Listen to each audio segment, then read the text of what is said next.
కృష్ణా జిల్లా అవనిగడ్డ నియోజకవర్గంలో నిర్వహించిన ప్రజా కృతజ్ఞత సభలో మచిలీపట్నం ఎంపీ వల్లభనేని బాలశౌరి పాల్గొన్నారు. రాష్ట్ర విభజన హక్కుల్లో భాగమైన బీపీసీఎల్ ఆయిల్ రిఫైనరీ సాధించి 1,00,000 కోట్ల పెట్టుబడితో యువతకు 50,000 ఉద్యోగాలు కల్పిస్తామని హామీ ఇచ్చారు.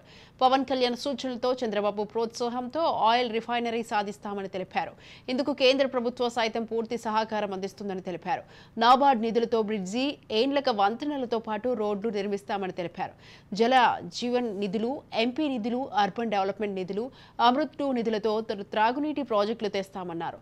అక్రమాలను ప్రోత్సహించని నాయకుడు పవన్ కళ్యాణ్ అని, తెల్ల కాగితం లాంటి జన సైనికులు ఎలాంటి మరకలు అంటించుకోవద్దని తెలిపారు.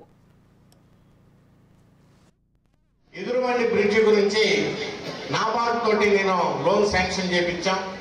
అవగాహన లేనటువంటి కొంతమంది రాజకీయ నాయకుల మధ్యలో రావటం ద్వారా దాన్ని ఏ రకంగా చేయాలనేటువంటి అవగాహన లేక కొన్ని పనులన్నింటిని కూడా ఆపేశాం. ఇప్పుడు మరలా దాన్ని కొత్త ప్రపోజల్స్ పెట్టాం. నిన్ననే నేను కలెక్టర్ ఆఫీస్లో రివ్యూ చేస్తున్నప్పుడు R&B వాళ్ళతో కూడా మాట్లాడాం. మిగిలినటువంటి లోన్ ఏదైతే ఉందో 100 కోట్లు కాకుండా దానికి ఎంతైతే అవసరమో ఆ డబ్బులు కూడా ఎస్టిమేషన్స్ చేపించి మరలా ఫైనాన్స్ డిపార్ట్మెంట్ ద్వారా సీఎం గారి యొక్క రికమెండేషన్ ద్వారా దాన్ని తప్పకుండా నాబార్డుకు పంపించి చైర్మన్ గారితో మాట్లాడి మిగిలిన డబ్బులు కూడా తీసుకొచ్చి ఆ డబ్బులన్నీ ఒక అకౌంట్లో పెట్టించి అప్పుడు మనం మరి కాంట్రాక్టింగ్ కానీ టెండర్స్ పిలిచినట్లయితే తప్పకుండా 1కి 4 టెండర్లు వస్తాయి.